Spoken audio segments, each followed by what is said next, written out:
caro. Falando agora em nome da diretoria da Ampox, é um enorme prazer, né, convidar o Gabriel Con e estar aqui. Ele completou 70 anos, foi nosso presidente quando nós bolamos essa atividade. Foi durante a presidência dele, né? Eu até queria convidá-lo, mas aí eu sou o presidente, vamos deixar para quando ele completasse os 70 anos. Então é um prazer falar do Gabriel. E esse ano acabou de ser relançado um livro, relançado e significativamente ampliado, um livro chamado A Ousadia Crítica, Ensaios para Gabriel Con.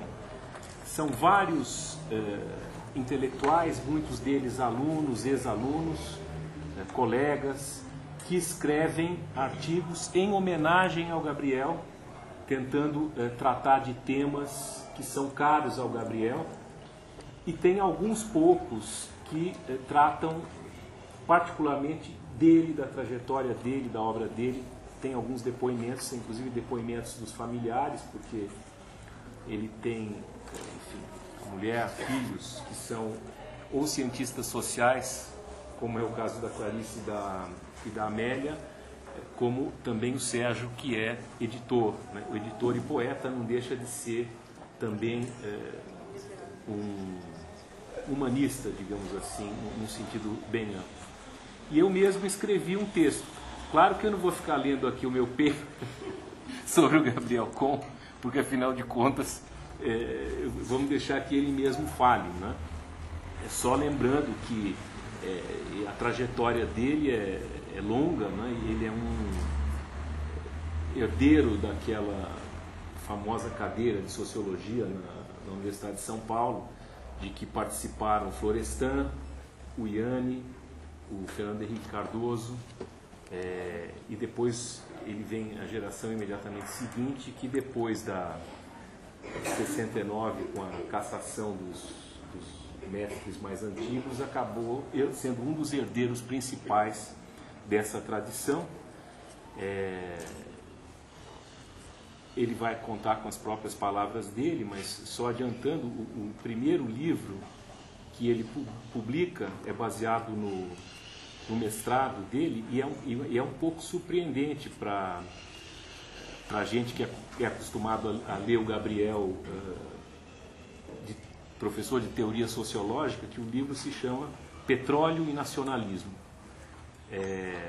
Logo depois ele vai publicar uma série de livros que ajudaram na nossa formação de todos nós, cientistas sociais, né? Comunicação e Indústria Cultural, 71, Sociologia da Comunicação, Teoria e Ideologia, 73, as coletâneas dele, que todo mundo adota nos cursos, sobre o Adorno, sobre o Max Weber, né? Naquela coleção Grandes Cientistas Sociais, Sociologia para ler os clássicos. Eu de brincadeira coloquei o meu artigo Sociologia para ler Gabriel Con. Que simpático. Eu acho que a obra-prima do Gabriel é o texto de 79, Crítica e Resignação, Fundamentos da Sociologia, de Max Weber. O Gabriel formou muita gente, muitos inclusive estão presentes aqui, teve seus orientandos de mestrado, de doutorado. Não vou me ater muito, vou deixar que o próprio Gabriel fale e dizer que foi muito bom para mim pessoalmente e para toda a diretoria da Ampox atual, né? O papel que ele teve na gestão passada. E o Gabriel também tem isso. Eu não tinha me dado conta como ele teve, além de ser um intelectual importante pela sua formulação teórica como professor, ele também exerceu, não só como presidente da Ampox, mas também como diretor da Faculdade de Filosofia e Ciências Humanas recentemente na USP, mas com cargos também no SEDEC, foi da ASESP em São Paulo. Ele também tem um sentido muito forte de homem público, não só no que ele escreve, mas também na atuação dele ao longo desses anos. Então, em nome da nossa diretoria, eu passo para o Gabriel. Ele sabe que é uma coisa absolutamente informal e ele pode usar o tempo, é um bate-papo, contar um pouquinho, né? Hoje mesmo no almoço ele estava me dizendo que foi jornalista da Folha no começo dos anos 60, que é uma coisa que, se eu sabia, tinha me passado despercebido. E com a palavra do Gabriel. Bom, olha, é ótimo, essa oportunidade é muito boa. É muito boa até porque tem essa informalidade gostosa. À medida que eu for falando, eu vou me soltar também, e aí as coisas vão ser bem mais agradáveis. E há uma coisa muito boa nessa iniciativa. É bom lembrar que essa iniciativa resulta de uma proposta do Marcelo Ridente. Foi ele que trouxe essa atividade para a Ampox. E essa atividade se revelou algo que talvez vá até além daquilo que ele imaginava quando propôs. Ele queria uma coisa informal, agradável, gostosa, em que os diversos colegas nossos, nas diversas áreas das ciências sociais, tivessem um contato direto com colegas, com estudantes e pudessem discutir. Na prática, o que está acontecendo é isso mais alguma coisa. É que aos poucos se vai formando uma espécie de painel de situações específicas de desenvolvimento das ciências sociais, de estilos de trabalho e de instituições. É uma coisa que agora, depois de vários desses eventos, eu próprio acompanhei vários deles ali na plateia, se vai tornando nítido. Isso é muito bom. Quer que eu vá usando? Deixa eu usar, né? Quer dizer, eu acho excelente essa coisa de que se vai construindo esse painel de estilos de trabalho, de momentos históricos das ciências sociais, de instituições e por aí afora. Quer dizer, a coisa com isso ganha um caráter, à primeira vista, mais pesado, eu diria, entre aspas, pesado. Porque o que antes era uma conversa sem mais, agora funciona como um modo pelo qual iremos ter mais elementos para localizar essa informação importante que transcende os indivíduos que ali estejam se manifestando. E no meu caso, isso tem uma nitidez muito grande, porque eu sou inteiramente uma criatura da USP, de uma maneira radical e quase incompreensível para a situação atual das ciências sociais. Aliás, nem sei se em algum momento seja recomendável isso, mas o fato é que a minha carreira é USP de ponta a ponta, literalmente de ponta a ponta, desde o primeiro dia de estudante até o último dia como professor, e é marcado fortemente por essa instituição. Numa certa medida, isso pode ser um sinal de extrema limitação, extremo provincianismo. Eu me defenderia dizendo que há uma contrapartida para isso. Por uma série de circunstâncias que passam até pela biografia pessoal, eu nunca me vinculei a tendências, grupos, modas, autores e nem mesmo a mestres. Eu vou depois qualificar essa expressão, para não ser injusto, mas no sentido de um vínculo fechado. E como, além do mais, por circunstâncias, acidentais, vim de família europeia, meus pais eram judeus alemães fugidos do nazismo, então isso também atenuava um pouco a coisa do provincianismo extremo. Deixe-me lembrar só de passagem que a minha família não é de intelectuais, não era de intelectuais. Muito pelo contrário. Meu pai era de formação um agrônomo, minha mãe era uma funcionária de empresa, pequena funcionária de empresa. Nenhum tinha universidade, nenhum membro da minha família teve acesso à universidade na Europa, mas valorizavam muito isso. Isso, de alguma maneira, passa. Então, está um pouco no sangue. Mas não há uma passagem linear de uma herança, digamos, de vida intelectual ao longo do tronco familiar. E há uma série de circunstâncias que levam à USP e que depois levam a trabalhar na USP. Deixe-me falar, antes de avançar, que quando eu vejo as condições atuais, e atuais significa já algumas décadas, pelas quais se faz o recrutamento, tanto na universidade, quanto para trabalhar na universidade, eu me dou conta de que sou um felizardo. Porque com os credenciais que eu tinha, não teria nenhuma chance, mas nenhuma chance de, primeiro, de entrar na USP, segundo, de vir a trabalhar na USP. Os concursos, os históricos escolares, os controles muito fortes que existem atualmente, passavam ao largo naquele momento.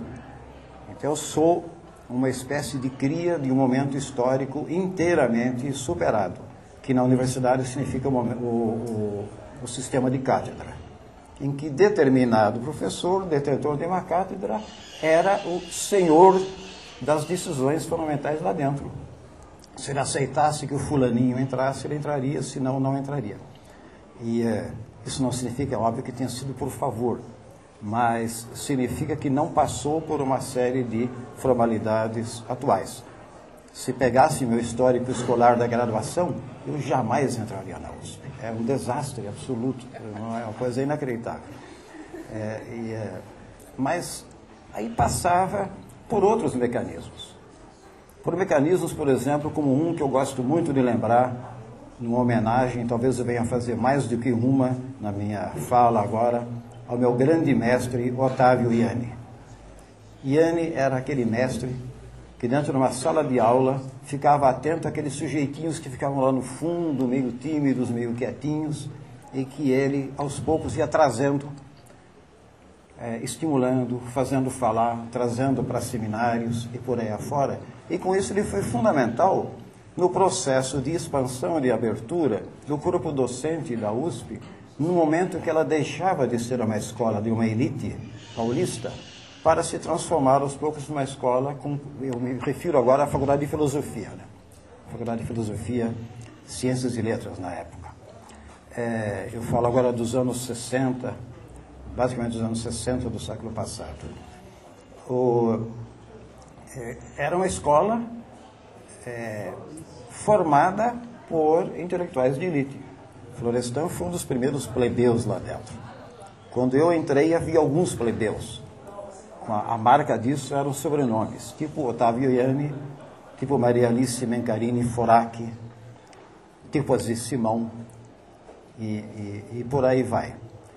Essas pessoas foram fundamentais porque elas foram abrindo isso.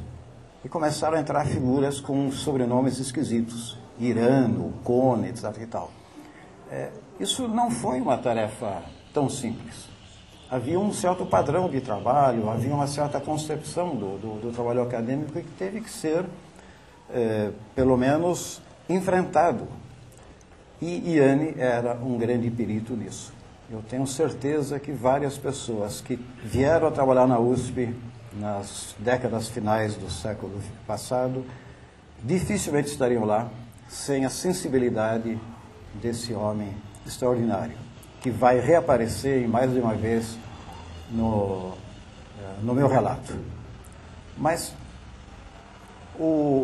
a concentração na cátedra, que é o que eu peguei na fase inicial, ela tinha uma das características que ela apresentava era exatamente que isso significava também uma concentração muito forte numa certa temática, que era a que estava preocupando o líder do grupo. Só que a temática que estava em jogo, quando eu fui estudante e quando depois passei a trabalhar, era muito ampla. Começava pelo problema que era candente na passagem dos anos 50 para 60 do século passado, que era a questão da mudança e da resistência à mudança. Quando eu era estudante, Florestan publicou aquilo que até hoje é uma das suas mais interessantes coletâneas de texto, Mudanças Sociais no Brasil. Eu era estudante na época. E lá está, inclusive, a intervenção dele num famoso seminário no Rio sobre resistências à mudança. Isso foi se desdobrando para se caracterizar no grande tema do desenvolvimento. Era o tema que capturava a atenção na época. E tinha a ver com o processo de urbanização, de industrialização e de constituição das classes, e produziu aquele conjunto de trabalhos que acabou um pouco que dando identidade à chamada Escola Paulista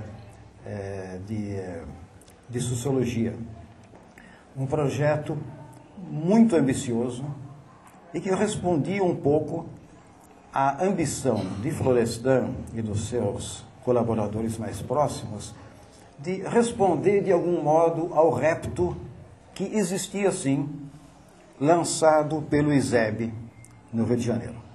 A famosa polêmica entre Florestan Fernandes e Guerreiro Ramos, aliás, uma polêmica de muito bons intelectuais, Guerreiro Ramos era um muito bom intelectual, isso ainda no final dos anos 50, 58 por aí, ela marcou muito isso, porque um pouco Florestan ficou com a incumbência de mostrar que as suas teses faziam sentido, ou seja, você tem sim que produzir ciência rigorosa a respeito das questões fundamentais dessa nossa sociedade. Você não pode encurtar as exigências estritamente científicas ou tentar ajustá-las ao cenário, ao ambiente local, em nome das exigências de intervenção mais forte nos rumos dessa sociedade, sem perdas significativas. Então, era um projeto para se fazer a rigorosa ciência sobre as grandes questões candentes do desenvolvimento. Isso marcou esse período. Mas não havia como sair dele. É claro que a continuidade disso, que envolveu a criação de instituições, por exemplo, o CESIT, o Centro de Sociologia Industrial do Trabalho da USP, que teve sua importância, a continuidade disso, evidentemente, foi prejudicada, não apenas em 64. 64 foi relativamente ameno, né? Mas 68, o AI-5 e as aposentadorias forçadas dos grandes mestres, isso realmente foi um corte. Foi um corte um pouco paradoxal, eu diria. Para a minha geração, foi traumático. Eu tenho que reconhecer que foi traumático. Porque havia trabalhos em andamento, as pessoas estavam se tornando doutores, etc. e tal, e de repente ficaram praticamente perdidos e procurando caminhos sem muita nitidez. Agora, o grande choque, eu estou pulando etapas, depois vou retornar a alguns pontos específicos relativos aos interesses de trabalho. Mas só agora fazendo uma referência ao choque traumático das aposentadorias, que é 68 e 69, quando vários eminentes professores da USP foram forçados a se aposentar compulsoriamente e retirados da universidade. Isso, de certo modo, congelou a atividade acadêmica, não no sentido de que ela tivesse ficado paralisada, e nem no sentido de que ela tivesse mudado radicalmente de rumo ou se tivesse sido objeto de uma sistemática repressão. A repressão externa sobre a universidade, no caso das aposentadorias compulsórias, foi digamos, instrumental mais do que substantiva. Quer dizer, quem fez a lista de quem tinha que sair, quem fez a pressão para tirar professores da universidade, foram colegas seus dentro da universidade. Foi a direita dentro da universidade. Não precisou. A ditadura foi instrumental nisso, mas não o agente fundamental. Mas aí o que aconteceu? Só faço a observação, depois eu volto um instantinho atrás. Aconteceu que a universidade se converte num único cenário para os grandes debates. Debates prejudicados pela, pelo menos, momentânea suspensão de qualquer projeto de transformação no futuro próximo. Ela vira uma espécie de caldeirão. Não deixou de trabalhar. Trabalhou e muito até. Mas trabalhou em condições, eu diria, insalubres. Eu me refiro sempre à USP. Estou falando do estilo, da experiência USP, que é a minha. Não vou a não ser, em alguns momentos, me estender para outros cenários. Mas ela virou essa espécie de panela de pressão. É aquele paradoxo que nós conhecemos.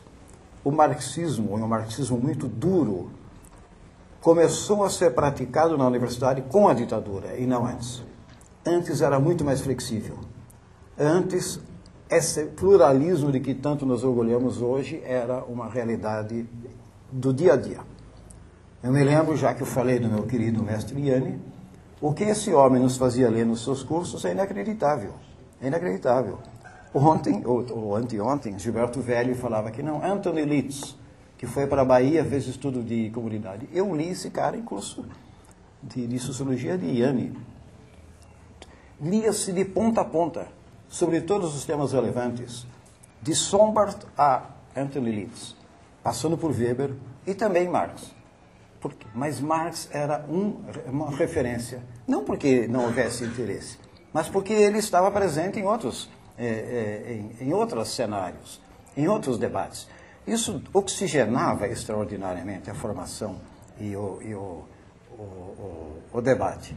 Aliás, Fernando Henrique Cardoso era conhecido por um bordão que ele sempre usava em aula, um excelente professor, aliás.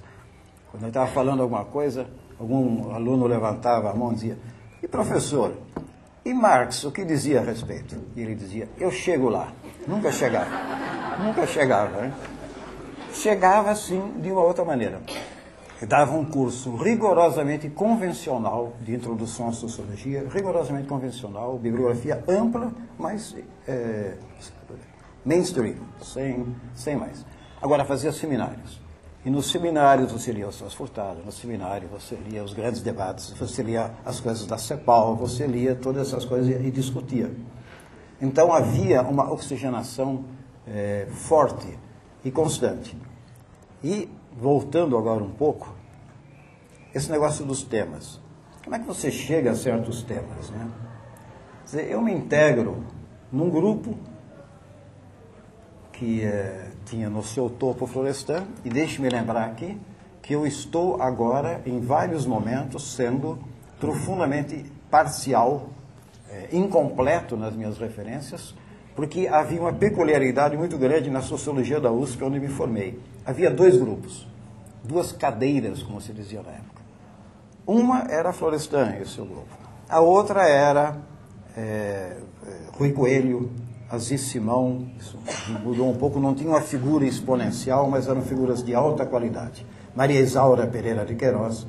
Um grupo, já para citar nomes, cito ainda o Douglas Teixeira Monteiro, só cito os meus mestres. Não vou falar dos colegas para não começar a aumentar o índice de injustiça das referências, mas os mestres. Então havia dois grupos, com estilos de trabalho, com orientações diferentes e com contribuições diferentes e muito importantes.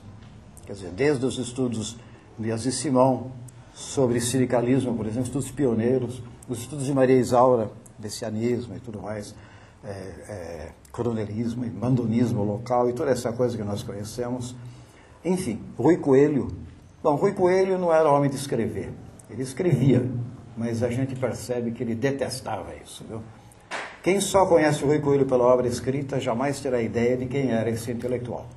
Ele era um intelectual brilhante, altamente erudito, mas que na hora de escrever o que saía era totalmente convencional. Não tinha maior, não tinha nem um pouco da graça dele. Mas eu vou ser obrigado, por causa das circunstâncias biográficas, a me concentrar mais no campo em que realmente me formei e comecei a trabalhar. Bom, como é que vai entrar na coisa do petróleo, né, Marcelo? Você levanta com razão. É o seguinte, o grande projeto de estudos de desenvolvimento na época envolvia vários estudos de caso, de grandes empresas grandes empresas nacionais e o modo como elas causaram impactos sobre as diversas nuances do processo de desenvolvimento. E da distribuição de tarefas, aí eu tive muito pouca participação, a não ser a de dizer, tá bom, vamos lá. Eu fiquei com a coisa do petróleo, da Petrobras, fundamentalmente. Havia estudos sobre a siderurgia, sobre a Companhia Siderúrgica Nacional, que acabou nunca sendo publicado, sei lá. Havia vários. Mas aí tive a sorte de o nosso velho Iane me orientar nisso. Só que, para variar, e isso todo mundo aqui de um jeito ou de outro conhece, o projeto é mais ambicioso do que o resultado. Na realidade, o que eu tinha projetado, o que na realidade eu levantei material e vim fazer entrevistas no Rio, etc. e tal, não era aquilo que foi feito no final, que é um estudo sobre o processo de criação da Petrobras. É isso que eu fiz. Petróleo e Nacionalismo é um estudo sobre o processo político de criação da Petrobras. Mas o material que eu tinha levantado nem era tanto esse. Era sobre a Petrobras mesmo. Como é que ela funcionava. Então ia lá na ABDIB, Associação de Indústrias de Base, não sei o quê, para ver como é que essa coisa estava andando. Nunca cheguei lá. Por circunstâncias também acidentais da vida acadêmica. É curioso como essas coisas se mesclam, né? Os teus interesses, as tuas vontades e as oportunidades, as mais surpreendentes que vão surgindo. O negócio da Petrobras me incentivou a me interessar pela questão das chamadas organizações complexas. Formas de organização da grande empresa, a burocracia.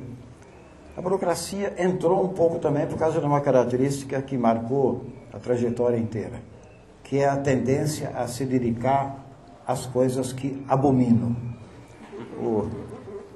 Burocracia se tornou um tema assim quente por causa de uma microexperiência. Claro que um momento de uma experiência cotidiana. Eu simplesmente estava numa agência de banco, observando aquele troço funcionar, e aí é outro negócio de outra época. Uma agência bancária em tempos idos era um pandemônio, porque não era informatizado.